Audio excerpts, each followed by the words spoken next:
Hello guys, welcome back to Bad Toy Nation. I'm your special guest host Spicy Bill, and today we'll be looking at the DC Collectibles, DC Comics Cover Girl, Black Canary number limited edition statue. So obviously this is a domestic release, that's why it's on this channel. And this statue measures about 9.5 inches high, so about 24.13 centimeters. It was designed by Stanley Artgerm Lau and sculpted by Jack Matthews. Distributed by DC Collectible at 4000 Warner Boulevard, Burbank, California 91522. Here at the back of the box, this Catwoman looks amazing. Really like the. I really hope the actual statue look like this. If it does, this is probably the best one. Yeah, I think Rob at Bad Toy Nation might want to pick this up. Just a suggestion. So anyway, this is a hand-sculpted, cold-cast porcelain statue. So just be aware, it's made from porcelain. So, kind of like your plates, your, like, what's that, kitchenware, stuff like that. Just so you want to make sure there are no cracks and chips when you buy something like this. So you want to probably do a proper inspection before you buy it. Of course, if you're buying this online, there's no way of knowing. But yeah, if you have a chance to inspect the statue before you buy it, I suggest you do that. So anyway, that's the box. Let's go ahead and take a look at the statue itself. For the most part, the sculpt work is pretty nice. And there's some minor paint issues here and there that we can talk about. But anyway, let's go ahead and take a look at the base. So the base is right here. It's kind of heavy. And basically, this statue comes in two parts. The figure itself and the base to stand on. So you can see the canary emblem right there. And this is a limited production of 5,200. This one is 798. And it's manufactured in China. Okay, so let's go ahead and take a look at this statue here. So right off the bat, I know there's some paint issues with these domestic releases. A little bit disappointing, to be honest with you. You can take a look at the boots right here. You can see the line isn't perfectly clean. And there's some paint bleeding onto the fishnet on the leg. So that's a little bit disappointing. Take a look at that. There's quite a bit of bleeding over there.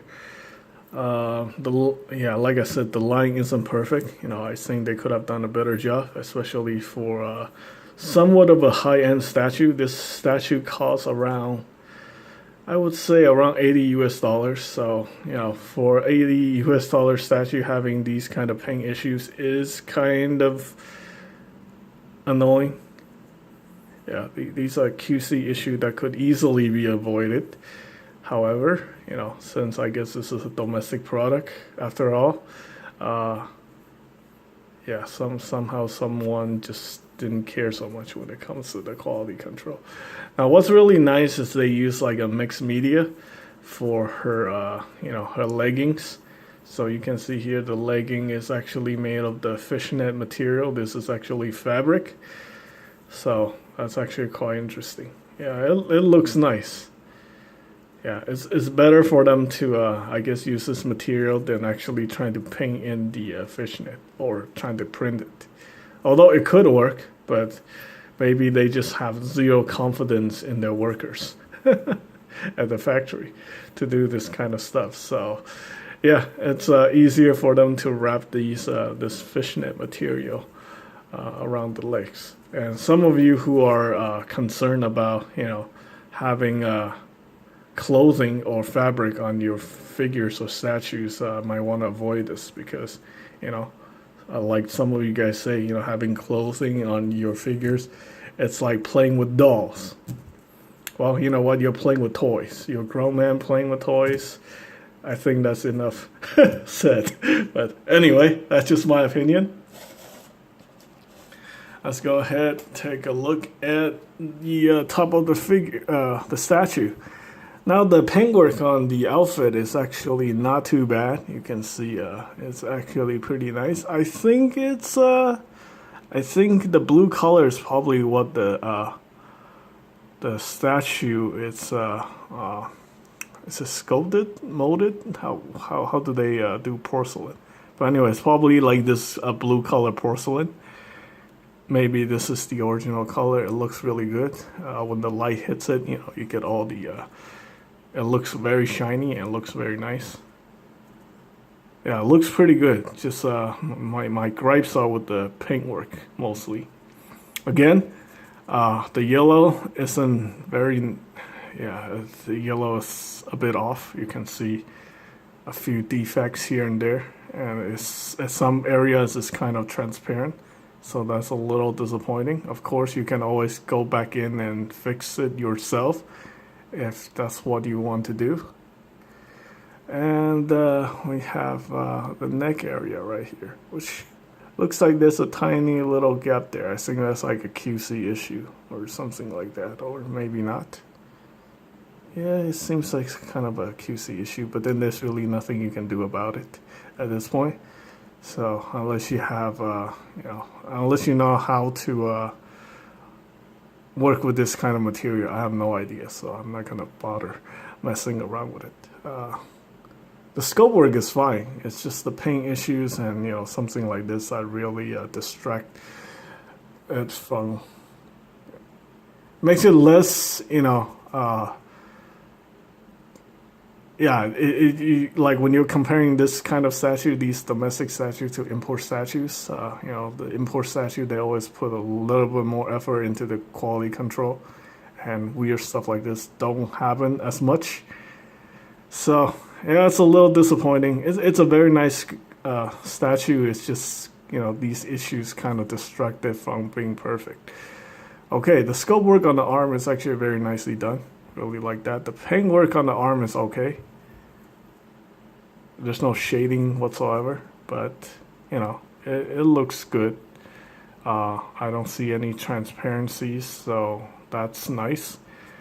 Yeah, the paint work on the gloves is okay too. It's not perfect, but it's okay. Same thing over here. It's okay, not perfect. We got her megaphone right here. Seems it kind of looks like it's a separate piece. It might be a separate piece. Okay, I can see the handle is molded into the hand. So that's one piece, and then they painted the bottom right here white. And then this actual thing is a separate piece. So that's interesting. And I think it's actually cast in this, or it's made in this white color. You can see that's all damaged. And then they paint the blue over the white, which is it's okay. It's still not perfect. Wow, the thing with this, they gotta do a better job with the paint work. All right, so let's go ahead and take a look at the head sculpt. Head sculpt looks pretty good. Yeah, at this angle, it looks very nice. Overall, it's not too bad. The hair is very nicely sculpted. I like that. They did some weathering in the hair, to bring out, it actually looks pretty good. It's got all these kind of like these brown weathering, so it looks like you can see the individual strands. So that's actually pretty nicely done. Overall, I think this is a pretty good statue in terms of sculpt work. Of course, the paint work it's mostly just a yellow. The yellows are, I guess, painting yellow over blue is gonna be kind of difficult. And I think honestly they could have done a better job with the yellow. Everything else is pretty good. The face is nicely painted. You can see. The lips are very nicely painted. The eyes are nicely painted.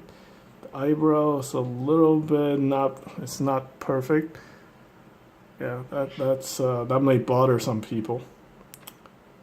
But aside from that, I think overall this is a pretty dang good statue. I guess if you have the know-how, if you know how to work with this kind of material, probably if you pick this up, you probably want to fix up some of the paintwork, in certain areas. Especially the yellow. other than that, yeah, it's pretty good. All right, so that is the review of the DC Comics, DC Collectible DC Comics Cover Girl Black Canary. From what I understand, this is her classic outfit. I don't know what her origin is, but I know her power is to like scream at people, and this is how she looks like when she was first designed or something like that.